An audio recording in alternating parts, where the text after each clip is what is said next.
concernant les probiotiques, moi je les utilise donc surtout dans le syndrome de l'intestin irritable, où c'est l'indication principale actuellement en gastroentérologie.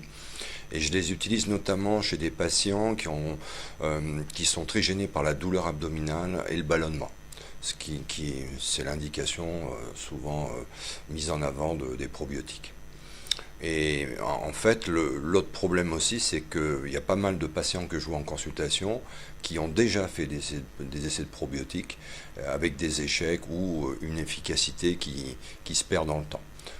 Donc, j'en donne pas tant que ça, j'en prescris pas tant que ça des probiotiques parce qu'en fait, souvent les patients l'ont pris avant de me voir et ont trouvé que ou ça n'avait pas d'effet ou ça perdait de l'effet. Et par contre, je le prescris quand les gens ne l'ont jamais essayé, quoi. Les changements à venir, eh bien, on espère qu'avec la recherche fondamentale et appliquée à la clinique, on puisse avoir des probiotiques seuls ou en multiprobiotiques plus efficaces sur les symptômes digestifs comme la douleur, le ballonnement, l'inflammation, hein, parce qu'il y a aussi des implications dans les maladies inflammatoires chroniques de l'intestin. Mais je crois que pour l'instant c'est un peu tôt pour dire, il me semble, enfin de ce que j'entends, de ce que je vois, en sachant qu'il y a beaucoup de gens qui travaillent dans ce domaine, donc on peut espérer arriver à quelque chose. Il y a aussi pas mal de travaux sur la transplantation fécale, dans le syndrome de l'intestin irritable, dans les maladies inflammatoires.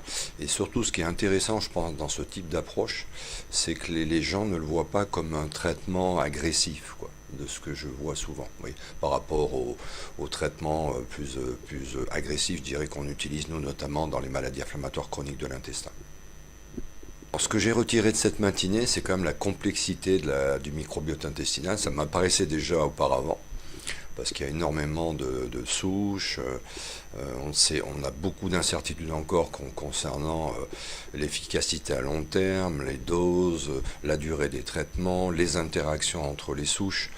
Je pense que c'est un domaine qui est très intéressant, mais qui nécessite encore à préciser. Je crois qu'on en est encore au balbutiement, il me semble un peu quand même.